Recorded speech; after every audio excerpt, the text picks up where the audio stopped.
ton o wadi ko wadi o ala ko watta hande kadi bonni tanam wa la ilaha illa Allah lanni fa innahu kanku la yakfuru yaddata ونتا كافر وهو يقول لا إله إلا الله تعالى ويد كدي رويت الله سبحانه الله متمسكين بجوجتي به بتمي بظواهر الأحاديث كفيني حديثاجي التي دي ورد فيها جلي مجي أري مجي أن من نطق وند كلا وولدو بالشهادة لسيد انددي حرم على النار هاي وحرم نام يتنجر Pejetti hadisaji no ari waddo edi yeso dogoy no gasa kala wiudo la ilaha illa Allah onata aljanna kala wiudo la ilaha illa Allah bandu makko harmani yite be jogidum be ni mayni la ilaha illa Allah ande kadi ala ko on tigi wala ko me wolta lorrame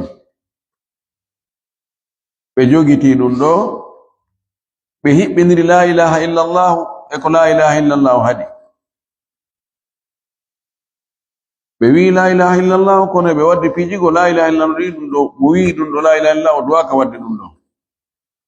kambe sikki woni juldo hande kadi wonata juldo wona shirko hibondirta sawoni juldo ara lanni o wi din don ani wal jawabu an hadhihi shubhati jaba gonnon o gilba yedo kun dalilhum mabbe do jabagol kun anna hadhihi alahaditha wonde di hadithaji do laysat ala itlaqiha ila taaki hore werlitagol majji no buy famitta non naadu di tindini wa inma hiya muqayyadatun bi ahaditha ukhra andu dido hadisaji wiudi mo wi la ilaha illa Allah wa nata aljanna mamuni la ilaha illa Allah bandu makko harmani yite dinano di werlitori ni idi tongira hadisaji goddi go jaa fiha arini hadisaji ton annahu wonde ko hani andugo kon la budda fere ala na liman qala la ilaha illa Allah wonan de widu la ilaha illa Allah fere ala an ya atagida de o fibata ma'anaha ko la ilaha illa Allah won firikom bigalbi o fibalun ka berne makko wa ya'malu o gollara kadi bi muqtadaha ko dum don landi kon ko dum nyaawi kon fa yakfuru o fenna o yedda o woddito o rado bima yu'bar min dunillahi kala ko rewete ko wona Allah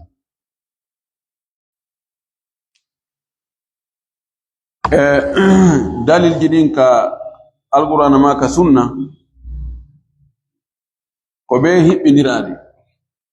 na yajetti sengo accirango sengo tandari dalil jigo ayaji alqur'ana e sunna ne laado no ittifira e aduna nini aduna wi aduna ko fusko mera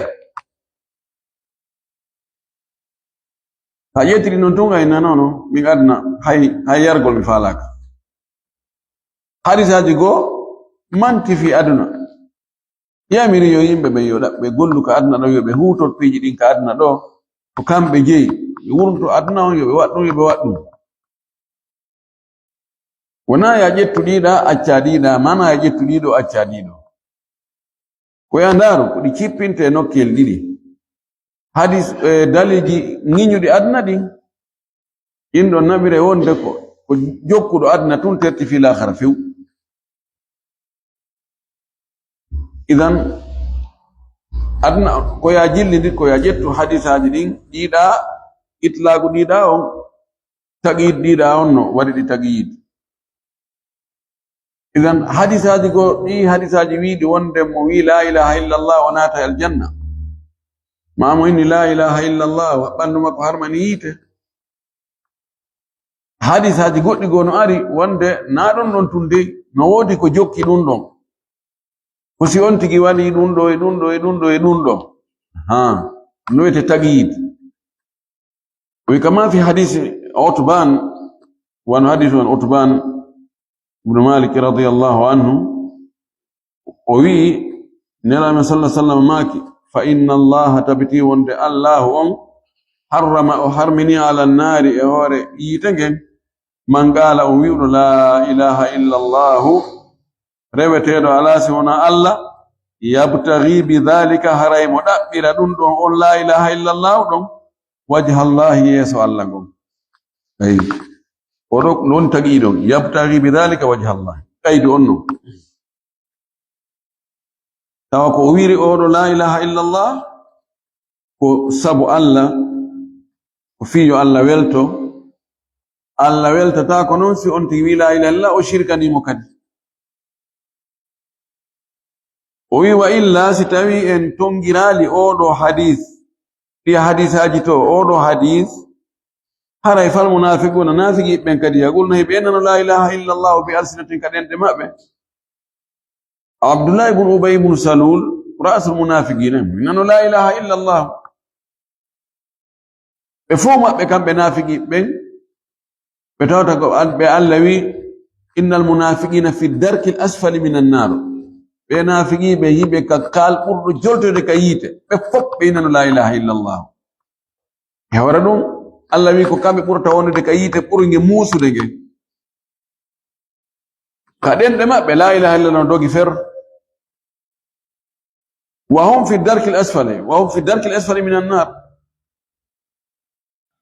ولم ينفعهم النطق بلا إله إلا الله وولغول بكونغول لا إله إلا الله وكدن دماء بنفالي حدال بناتكو كييته بل بوادو يكبوري جولتو يكبوري ولدتون أييته ينكو نو جولتيرو يوكو نمبوري وليرده الجنة كنو توويرو بوري تدونغال هتاره VIP ييته ينكو أنكو أكسمون وولغول بلا إله إلا الله كدن دماء بنفالي حدالي لأنه سبكام به لا يعتقدون بفبال ما دلت عليه ولا إله إلا الله وانتندنكم بفبال دون بقلوبهم برد ما بده وكل فوتا يتكون كونغو لباو كوغل وما عندنا في غاغل بولي لا إله إلا الله كونو بفبال دون كبرد ما بده ونو ودي كونغو ngoltu nafali gambeɗo yoɓe andu ɗiɗa hadisaji no tongi ɗiɗa wa fi sahih muslimin noka deftere imam muslim sellunde wonde nelaɗo sallallahu alayhi wa sallam no maki man qala la ilaha illa allahu mo wolingol kongol inni reweteɗo e gonga ala si wona allahu on wa kafara o yeddi o heforɗinni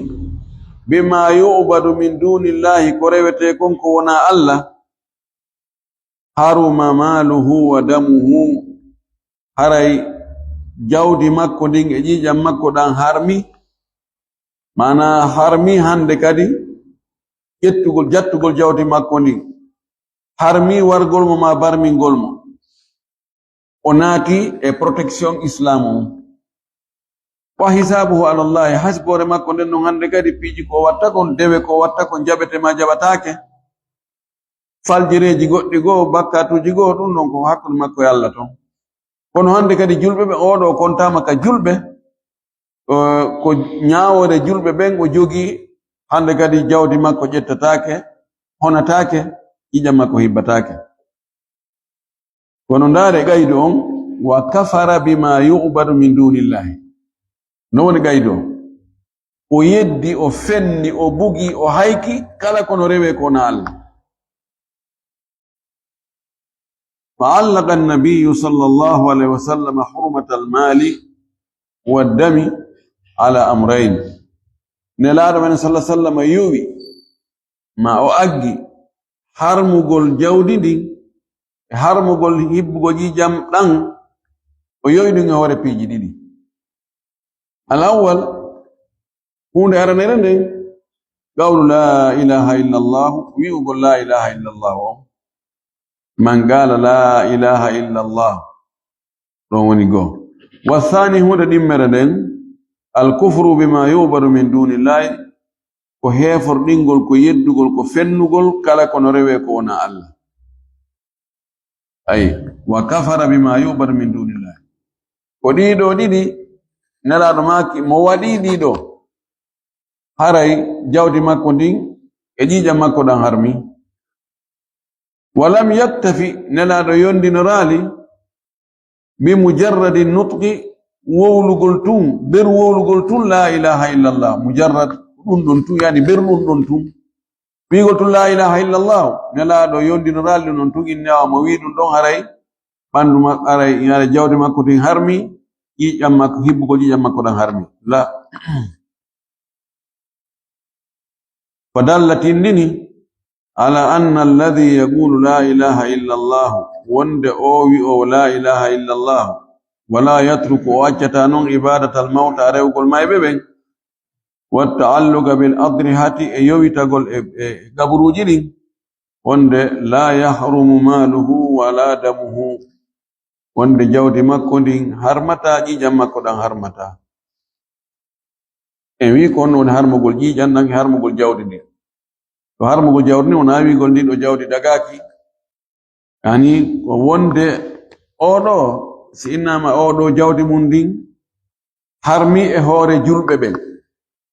na wiide o ɗaɓɓirindi kono no harmi ko jawdi makko ndin ko ber ko kanko jeyni dagaki ka julɓe yana e makko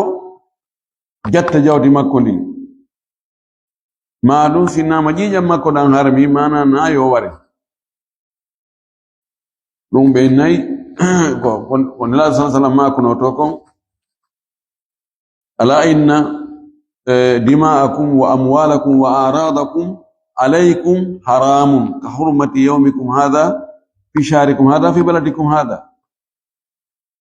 ƴiƴe mon ɗen e jawle mon ɗen e teddule mon ɗen hakkunde mon no harmi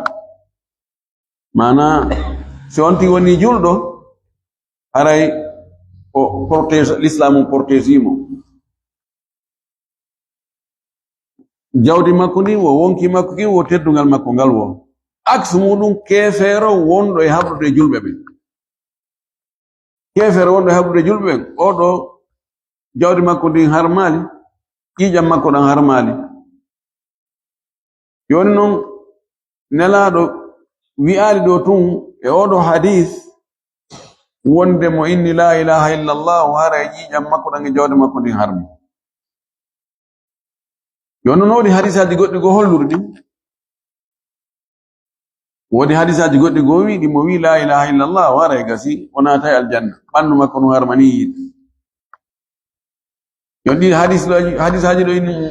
mo wi la ilaha illallah ɓandu makko harmani yiite harmana yiite kono noon ko ɗum woni gaydi on kono noon ko si tawi o wowliri ɗum sabu ɗaɓɓugol yeeso Allah ngol oto addi hadisat ɗum oɗo wi ko si o yeddi ko rewete kon ko wona Allah gayi kono noon ɗum woni gaydi hakkunde itlaq e taqyid si joni fino famora si mi inni ɗo joni e majlisi go minna kala arɗo ɗo ka julirde ɗo e jangginaymo waɗi itlaq aro e majlisi goɗɗo go yontere hande minna kala arɗo ɗo no addori deftere mi jangginaymo ɗum waɗi taqyid wono yontere daññande goɗɗo aroyi ɗo nannoɗo yewtere anden aranere nden o ari o jooɗike o addoral deftere o nimi ɗo haala yo jangina mina mi jangintama honɗum waɗi addoral deftere dañande o ma kana fi deftere de ko mako ɗon arɗo ɗon o janginayi hanko ƴetti itlago bala si tawi o nanano yewtere andi mere nden hara kanko mo jogii ngantotaw haa o andine o ndaara noon yontere hande feƴƴude ɗo ɓe makono ko mo addori deftere ko ɗum hakkunde itlaq e taqyid hande kadi o nayi o hujjinor hande kadi ko yewtere an aranere nde ko wi ok joni kasi Allah jami kadi joni mi addore wal amalu bil muqayyad yani yuhmalu mutlaq al muqayyad hande kadi nden yewtere aranere wona hujja hay goto anduɗo mi wondi mi wi joni ko adduɗo deftere wo so adduɗo deftere aray kanko salimi janginam ɗum wiyete hakko taqyid e itlaq ɗum innayi yuhmalu lmutlaq ala almuqayyad joni noon nelaɗo maki e makuji goo wonde kala wiɗo la ilaha illallah naata e aljanna ma kala wiɗo la ilaha illallah ɓandu makko harmani yiide nokku goo o woni gaydu si o idan ta ƴettu ɗum to ɓe adda si o on si o waɗi ɗum ɗo o waɗi ɗum ɗo o waɗi ɗum ɗo jonno kam ɓe ƴettiɗo tun ɓe fanki ɓe ɗiga ɓe munni ɓe andi goy ɓe andi hadisaji ɗi kono ɓay ɓe andin ɗon ɗi wonde ɗi bonnitanaɓe ko ɓe falno wadde ko inno ɓe tertiɗi ɗon ko ɗum waɗi buye maɓɓe innayno on andi ɓeɗo ɓe madrasaɓe ɓeɗo wahabiyankoɓe kamɓe ɓe ƴettude ayeji e hadisaji tindinɗi fi heferɓe ɓe ƴetta ɗum ɓe adda ɓe yuppa e hoore julɓe ɓen julɗo wonata shirkowo ayi ɓe yetti itlagon tun ɓe acci tagiiɗo ɗum ɗo ko sharia gasirtano ثالثا جلبة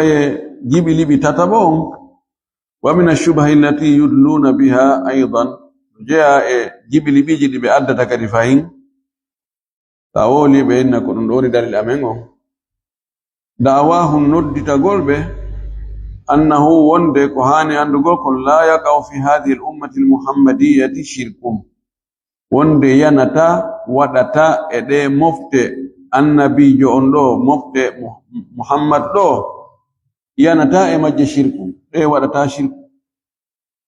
ɗum ko yimɓe ɓaawoɗo nu ɗum ko ɗiya leƴƴi nu ɗum ko yimɓe firawna ɗum ko yimɓe jahiliyankoɓe ɓenno sine ya ayuha alladina kafaru ɓenna ko yimɓe makka ya ayuha alladina amanu yimɓe madina tawi yimɓe lagine noon on to ɓe tawa ko ɗum fiɓugol wonde ɓe wi'i wonde e moftenlaaɗen ɗo shirku ala wawum yaqulno hiɓe e hoore ɓe moftenlaaɗo hino wi'a la ilaha illallah muhammadun rasulullahi moftenelaaɗo wi'ayde ɗum ɗo la ilaha illallah muhammadun rasulullahi ɓe shirku no wona e maɓɓe o oye wa anna hadha alladhi yumarisunahu wonde koko ɓe yimɓe moftenelaaɗo woni e wadde ko yumaris woni e gerde عند الأضرحة كقبروجي من عبادة الموتى رewgol mayɓe ɓen ودعائه ترغل بدعاء من دون الله يكون الله لا يسمى شركا عنده وɗum ɗo kamɓe ɗum yataki shirk ɗum na shirku non ɗum ko teddingol wonɓe toon ɓe ko ɗaɓɓirgol ɓe yani yoɓe huntanɓe haaji kon na dewal non na shirku few o andi taw ɗo ya wi ɗum ɗo na shirku ma ɗum ɗo ko shirku ko be taw anda définition ko hon woni shirku ko ɗo woni probléme yimɓe ɓen ɓe andal taw ko ɗum ɗo ko woni shirku buyi e julɓe ɓen no sikka ko woni shirku ko yawgo salligo ara tawa estati ara juuran ɗum darɗe ɗiɗi masalan ko ɗum woni shirku si tawi ko ɗum ɗon tun woni shirku ayi an haray enen en watta shirku haray julɓe en watta shirku wa julɓe yata salligo ara juurana estati kono ɓe anda Allah subhanahu wa ta'ala wama yu'minu aktharuhum billahi illa wa hum mushrikun o wi Allah wi ko ɓuri ɗuɗde kon e wi'oɓe ko julɓe hara yiɓe shirkude nder ton hino ɗo ko ɓe julɓe ɓay hiɓe wadde ɗum ɗo kono hiɓe wadde ɗum ɗo kadi shirku o wi wal jawabu an hadihi shubhati jabagol non o jilɓaye ɗo o jibiliɓi ɗo anna annabiya sallallahu alaihi wa sallam wonde annabijo on akhbara o humpiti annahu wonde ko hani andugol kon sayakunu fi hadihi l ummati no jogoro e wonoyde e ɗe mofte ɗo mushabahatun nandinoygol nandintinnagol ñemboygol lil yahudi wan nasara al yahudi an nasara fima hum alayhi ko ɓe woni e mum kon e shirku. laaɗo maaki ɗe mofta ɗo aroya ñande goo ɓe ñemba alyahudu ɓe ñemba annasara ko ɓen woni e shirkande Allah ko ɗum aroye. wa min jumlati dhalika no jeya e ɗum ɗon ko ɗe mofta ɗo yimɓe go e ɗe mofta ɗo ko ñemboyta alyahudu e annasara ittikhaduhum jogitagol ɓe ahbarahum karmakoɓe maɓɓe ɓen wa ruhbanahum e rewoɓe maɓɓe Allah jogitoɓe arbaban allaɓe min dunillahi ko wona Allah. alyahudu e annasara no jeeya ko ɓe jarriborano mawningol karmakoɓe maɓɓe e rewoɓe maɓɓe Allah accutuɓe fi adna jokki dewe Allah tun ruhban. habru ko gando anɗo karmakoɓe maɓɓe kummalu ɓen e jokkuɓe dewe maɓɓe ne tun tetti fi adna fes ɓe waɗi ɓen ɗon allaɓe tawi ko ɓen ɗon waɗanta ɓe shariaji. si ɓen ɗon inni rawni fo wiyay pen, si ɓe inni ɓawli fo wiyay kir. kala ko ɓe wi ko ɗum. ɓe jogi sukukul ghufran, ɓe jogi ko ɓe windanta goɗɗo wonde angon a yaafama lanni c'est fini adde tun ha sabakare hala lanni min windane ɗum ɗon. wa akhbara sallallahu alaihi wasallam nelaɗo Allah o humpiti annaha la taqumu sa'atu wonde hani andugo ko dagal ngal daratako hatta yalhaga hayyun ha hewtitoya wattide wonti hewtoya hayyun no wawi wiide jama no wawi wonde wonɓe sengo quartier ko ɗo hayyu quartier ko hayyu wiyete min ummati e mofte makko ɗen bil mushrikina e shirkoɓe ɓen. laaɗo humpiti wonde dalngal darata ko ha yoga e mofte makko ɗen ɓe wontida e heferɓe ɓen. lahiga yalhagu hewtike ɓe doga ɓe hewtoyo shirko ɓen ɓe wontida e maɓɓe. o wi aɗa dalngal darade ɗum waɗay wa hatta ta'buda ha rewa fi'atun jamago min ummati e mofte makko ɗen al awthana sanamuji ko pellet wallaɗo maki konko gonga. o wi ɗo e darngal daragol e mofte makko go'o ɗum ko ummatul qabul on de wona ummatul dawa ummatul qabul mofte makko wi'oɓe la ilaha illallah ɓen ɗon ɓe yahay ɓe rewa sanam. mofte makko goo wi'uɓe la ilaha illallah ɓe jokkay shirkaynoɓe alyahude annasara ɓe jokka ɓen e no ɓe waɗira no shirku noon ɓe ñembira noon kamɓe kadi ɓe waɗa sifa ɗum. وقد حدث في هذه الأمة من الشرك والمبادئ الهدامة gondi heyɗi hesɗi fincama e ɗe moften laaɗo ɗo immorde e shirkuji wal mabadi al haddama e piɓle yirbinoje dina bonnoje dina few wonni hali addallati e dinaji majjinoji. nihal jamu nihla hiya al milla hiya din ko dina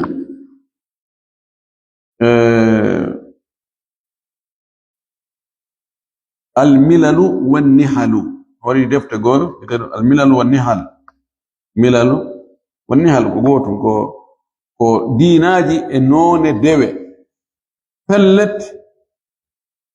sincama e ɗe moftene laaɗo ɗo noneji dewe Allah tawata l'islamu ko ɗum arno haɓugol kono ɓe soomi ɓe sori e nder l'islam on ɓe waali dolokke l'islam ɓaawo ga ko dolokke l'islam yo kono nder ko keferagal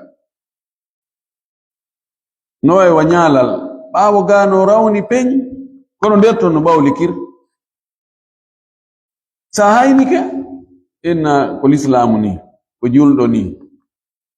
sa taskike finde nden a taskike golleji ɗin a taway ɗum ɗon e ɓeeto ala ko sendi o wi ɗum ɗo waɗi ka mofte ɗo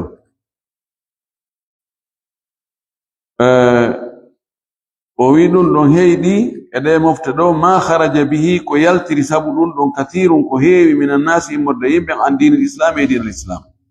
wahum yaquluna la ilaha illallah muhammadur rasulullah e hoore heɓe inu la ilaha illallah wiyande muhammadur rasulullah o wi sincama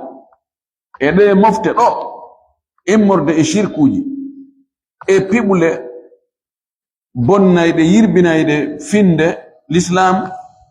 e noone e diinaji majjinayɗi ɗum sincama kal islam ko tawata ɗum ɗon yaltiri sabu ɗum ɗon ko heewi kon e yimɓe ɓe yalti kal islam e hoore ɓe wiide la ilaha illallah so ɓe hiɓɓidiri ñaariji ɗin e doombi ɗin ɓe hiɓɓidiri la ilaha illallah e ko bonnoton la ilaha illallah no wayi ko adda 20 litre noga e nebban ture ma nebban tiga anɗo no moƴƴiɗa a wawi defirde a wawi wadde ko falɗa o addoya litre 10 essence ma gasoil gilli watta nder ton iwrdari nebban ture ɗanno ton gabidor nebban ko nebban ture kono a watti ton ko tawata ɗum ɗon hande kadi ɗan ɗon hutortaki hande kadi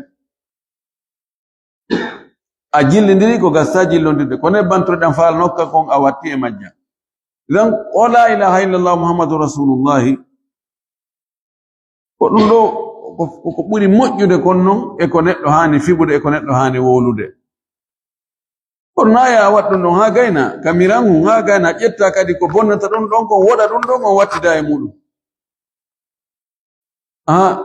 nawnare onde docteur ɓen ko heewi kon sa nawni ɓe yiiti nawnare nden ɓe windante lekki kin kono ɓe yiyato ma woɗa nawnare nden kadi ɓenna ɗum ɗo noon ta ƴetti ɗum ɗo dey lekkele kaarije ɗe ɗo wallinde ɗe ɗo yaadata e ɗe ɗo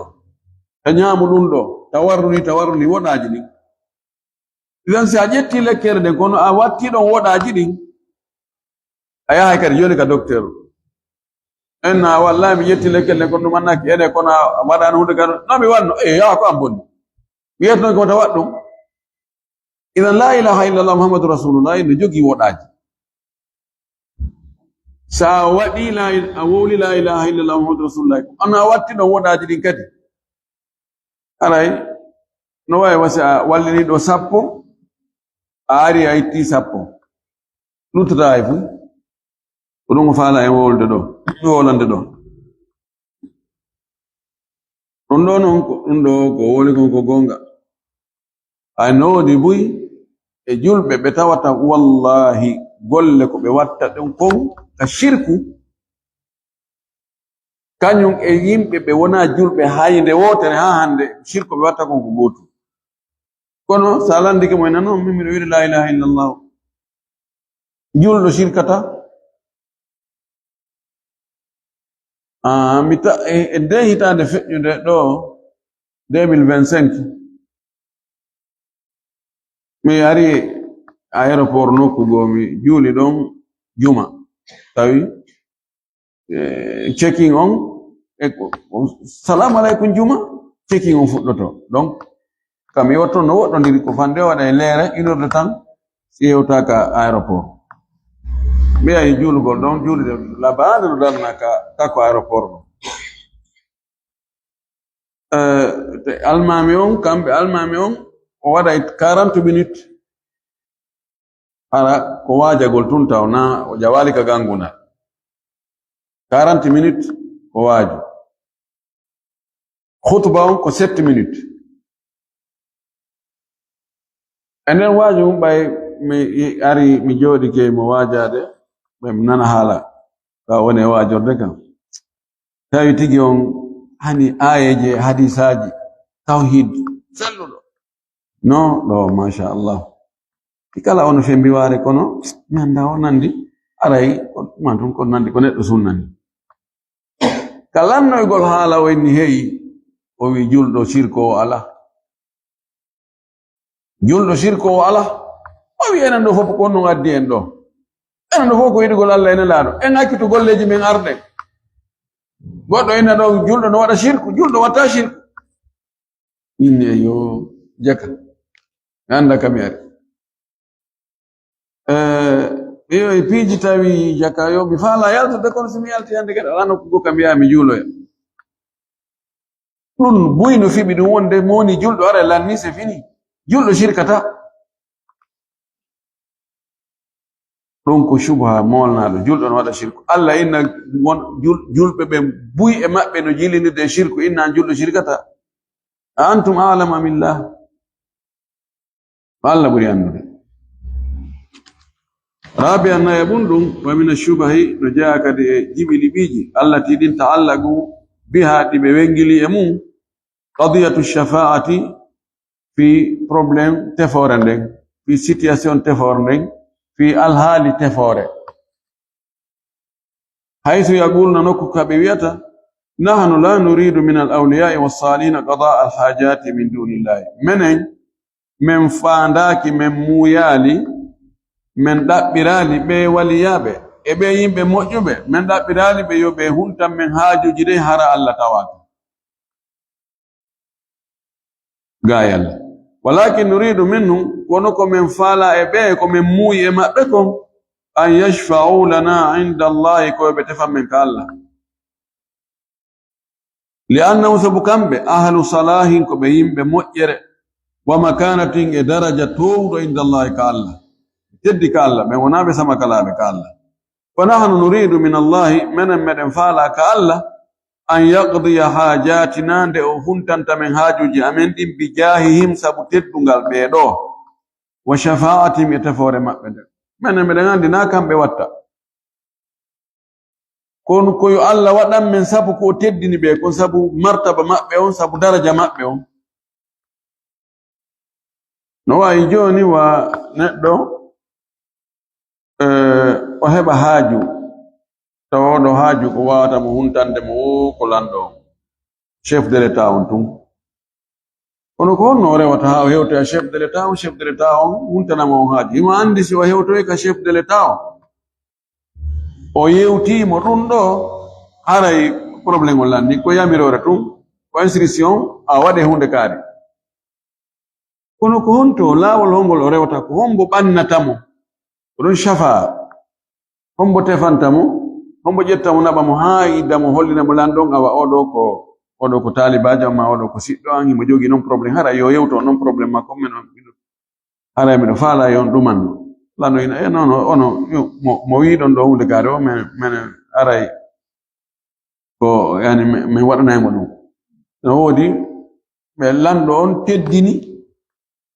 si men ɗon yahi yeetike lanɗo on fi probléme goɗɗo, haray solution heɓike ka ɗum chaque yo non on tiyaka on ɗon haray ɓay on andi menen min wawata hewtude toon, onon ko on woni conseiller ɓe makko ɓen, ko onon woni ɗum ɗo e ɗum ɗo, mo teddini on ha on wolantamo goɗɗum o sallo, haray wallela ɓaroɗa ɗon on ɗon yaha tefa o ya o yeeto lanɗon, haray oɗon jogi probléme, haray mi torima ya régulan probléme ko non awa gasi joni mi jaɓi ɓay ko onon maaki. Ɗum woni tefore. Ɓe wi noon, ɓe wi menen meɗen andi ɓeeɗo waliyaɓe ɓe yimɓe moƴƴuɓe ɗo, nawde man ko kamɓe direct kamɓe huntanta men haaju o. Kono si men rewriɓe Allah hunta e haaju on, sabu teddungal ko Allah teddini ɓe kon. Ɓe wi menen ko ɗum ɗo. Sen ndaari e piiji ka aduna ka ɗa rewa e goɗɗo fii yo goɗɗo go huntano e haaju ma, no waɗire misal no ɗum ɗo ko jiɓi liɓi maɓɓe moɓe yani ko ɓe ko hujja moɓe woni e hutorde. Wal jawab ko jaabeteɗen ɗo anna hada wonde ɗum ɗo huwa aynu ma galahu al mushrikuna, ko ɗum ɗo tigi tigi woni tigi ko ɓe shirkoɓe hattinoɓe wino kon min qablu ko adiɓe, fi taswighi ma hum alayhi, fi newnugol ko ɓe woni mum kon. Sawwaga en janginon wonde sawwaga, wasaga li ash-sharabu wa kuntu qablan akadu aghussu bil ma'i al-furati, ko newnugol fi ko ɓe woni mum kon yo wonde ɗum ɗon ara yo holle na probléme yo newo ko ɗi hujjaji ɗo ɓe adduno. Wagadi kaffarahumullahu, gondi Allah heforɗinniɓe, wa sammahum mushrikina, o inni ɓe ko ɓe shirkoɓe. fi kala ko ɗum ɗon ɓe wino ko ɗum ɓe woni reyrde Allahji maɓɓe ɗin kama fi qawlihi ta'ala wano Allah towɗon o wiri non wa ya'buduna min dunillahi ma la yadurruhum wa la yanfa'uhum wa yaquluna haula'i shufa'auna 'inda Allah. Suratu Yunus aya 10 o wi wa ya'buduna hiɓe rewa min dunillahi ko wona Allah holli ɓe reway ɓe rewa ɗum ɗo ma la yadurruhum nafata lornataɓe wala yanfa'uhum nafataɓe si ɓe rewi wa yaquluna ɓe inna non haula'i shufa'auna 'inda Allah ko ɓe ɗo tefanta men ka Allah fi kala kamɓe ko ɓe waɗi ɓe ko ɓe woni ɓe jokkirde ɓe waɗana ɓe ko ɓe woni wadde ko fuu ko fiyo ɓe tefanɓe ka Allah Allah wi ɓe rewɓe ɓe waɗi ɓe reweteɓe wa shafa'atu haqqun tefore ko gonga tefore pellet no woni tefore gongare ɗum ko fattagol toragol awa accire oɗo sabu an min jeejiyani oɗo aray ɗum ko gonga ɗum no woodi walakinnaha milkun lillahi wahdahu kono nden tefore ɗon ko Allah tun jeynde Allah goto jeynde kama qala ta'ala wa Allah tawɗon o wiri non qul lillahi shafa'atu jami'a wi'uɓe ko Allah jeyi tefore nden fuu ko suratu Zumar aya 54 fa hiya tutlabu min Allah la min al-amwat ɓayi noon ko Allah tun jeyi tefore nden ko ka Allah nde ɗaɓɓete ko Allah nde ɗaɓɓirte wona mayɓe nde ɗaɓɓirte ɓayna kamɓe jeyi sa ɗaɓɓiri goɗɗo ko jeya a acci jeyɗo si a faɗi haray ko an fanni hoore ma ka li anna Allah sabu wonde Allah towɗum lam yurakhis o newnali fi talabi shafa'ati ɗaɓɓugol tefore nden ɗaɓɓirgol nde minal malaikati morde e malaika ɓen wala minal anbiya wona hay annaba ɓen wala gayrihi wona woɓɓe goo ko wona ɓen ɗon itte sikki luttuɓe o newnali yo goɗɗo ɗaɓɓir malaika ɓen tefore yo ɓe tefan ɗum o newnali yo goɗɗo ɗaɓɓir ɗum annaba ɓen enulaɓe luttuɗo itte sikke li annaha sabu tefonde milkuhu ko jeyal makko kanko Allah subhanahu sena e wodanimo wa tutlab minhu tefor nden ɗaɓɓirtemo kanko li ya'dhana fi yo newnan li shafi'i wonande tefowo on an yashfa'a nde o tefata o wiya joni mi autorisima mi newnanima tefu tawa kadi himo andi tefanteɗon himo weltori himo jaɓi yo on ɗon tefan on ɗon walaysa al amru kama huwa inda al makhluqina o wi fiyake on ɗon ka tefore ka Allah laataki wano fiyake on woniri ka tagaɓe ɓen min tagaddumi shufa'i ladayhim biduni iznihim nde tefo ɓen arata ka tefeteɓe ka mum ɓen hara wurinta o ɓeya ɓe newna wa yattarruna on tumati ɓe joño mana ɓe tawata ko ɓe obligé ila qabuli shafa'ati jaɓugol tefore nden li hajatihim ilayhim sabu heɓugol ɓe haaju kamɓe tefoɓe ɓen eɓe won ɓe tefude o wi o heɓɓindirgol piiji sertuɗi o wi tagaɓe ɓen ɗo wonde tefeteɗo kamum on tefowo on aray hara oya anda lanɗo on goɗɗo tun ara weltiɗo makko ara juham arda e haaju tefanteɗo miɗo ari kama ko no wadde on ko oɗo siɗɗo an ɗo no waɗa hunde kaari ma no faala hunde kaari haray ko ɗum mi ari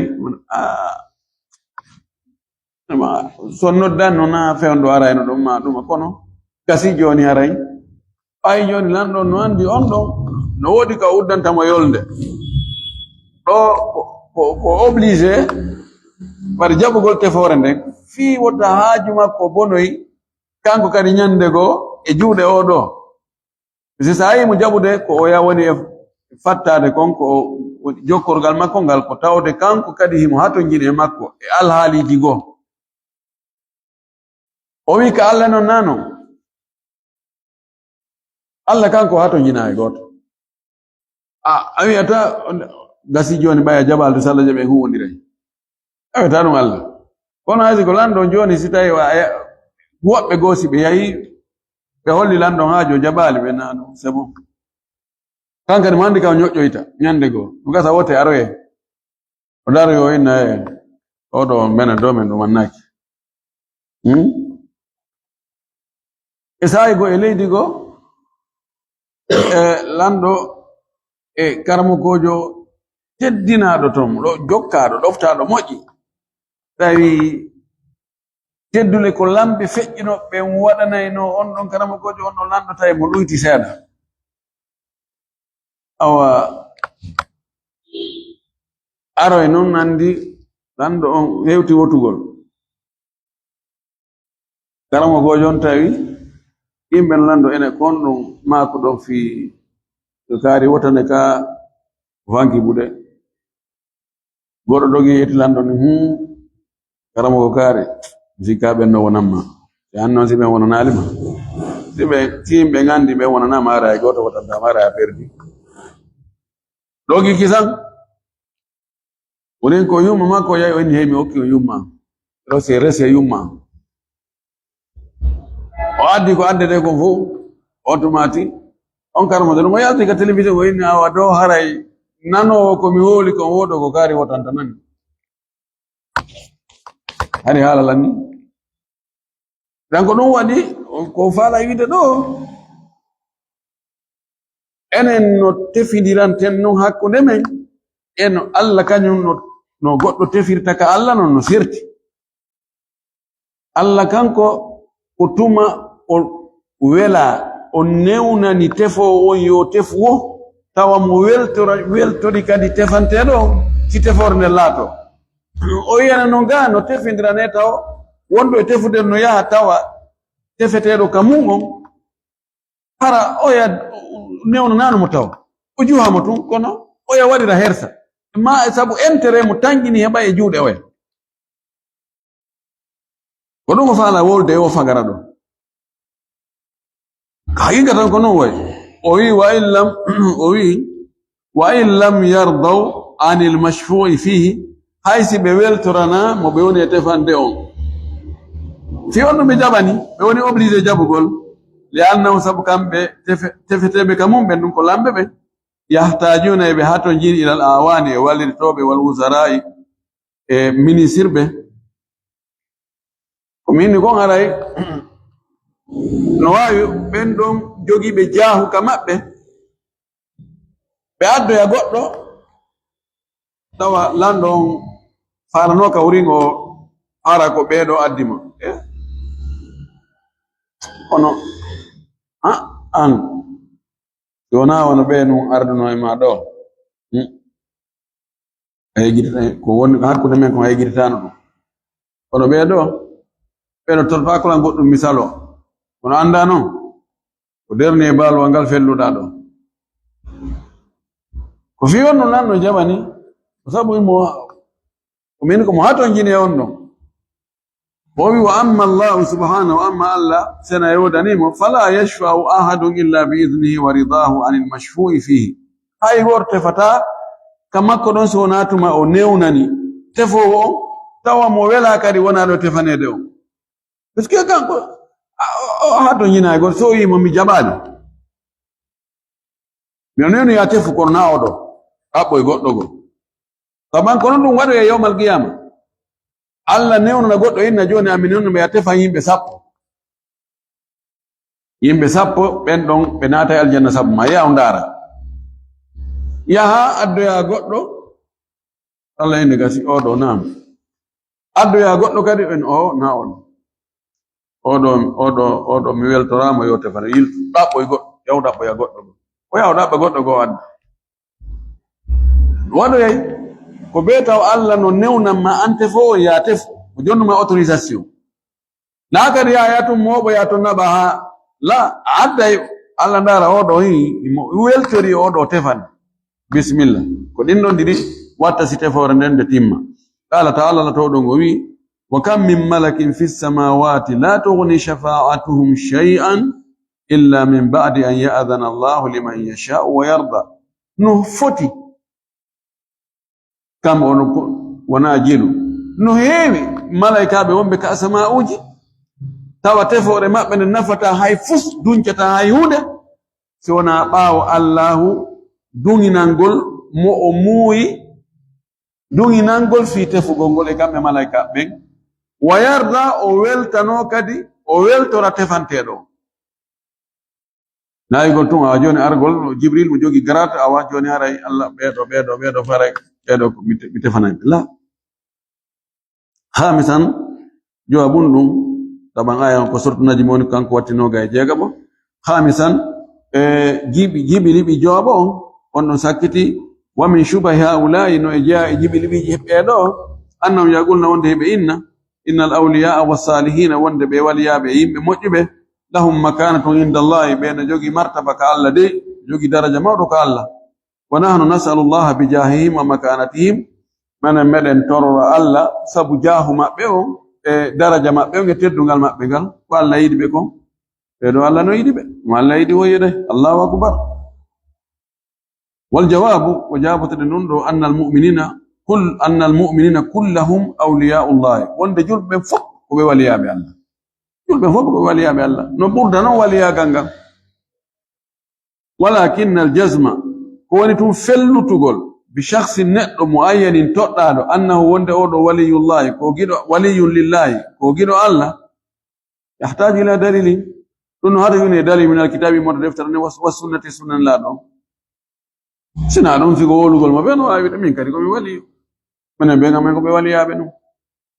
كلامه كم يكو بولي أب ويقول كاريو يقول بين فك بولي أب الله إن أولياؤه إلا المتقون kala huldo Allah ko waliyu Allah kono wi gol kaari odo ko waliyu Allah dun hata gine hebbul dalil ka alquran e ka sunna ko wadi waliya ben ko bedido ko waliyu Allah waliyu shaytan ka feñande hibe nandita e nokkeli buy bay waliya be shaytan ben kadi ben no wawi wadde kawa keji go waliyu shaytan no wawi shaytan adana mo warna mo jullere hakkunde leydi kam mo jodo don igito den jarno kaari Allahu akbar Allahu akibe ala ko shaytane ru shaytan no wawi yettugo be do naba be do makka arta be joni shaytan no wawi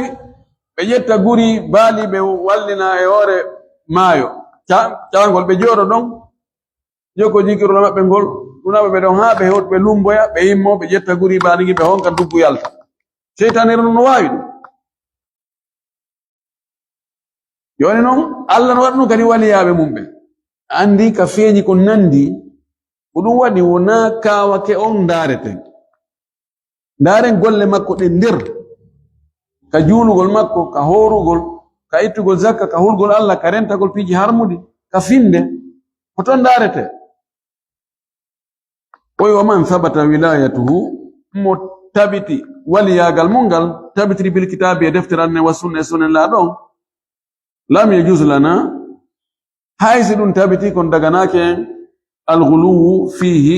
fa intingol e makko wa tabarruku bi e barkinorgol lianna dhalika sabudun do min wasail shirki ko e jokkorde shirku den jeya wallahu amarna bi du'aihi mubasharatan alla yamiri yennoddu mo kanko direct yendu or mo kanko tu duna ittikhadi wasa'id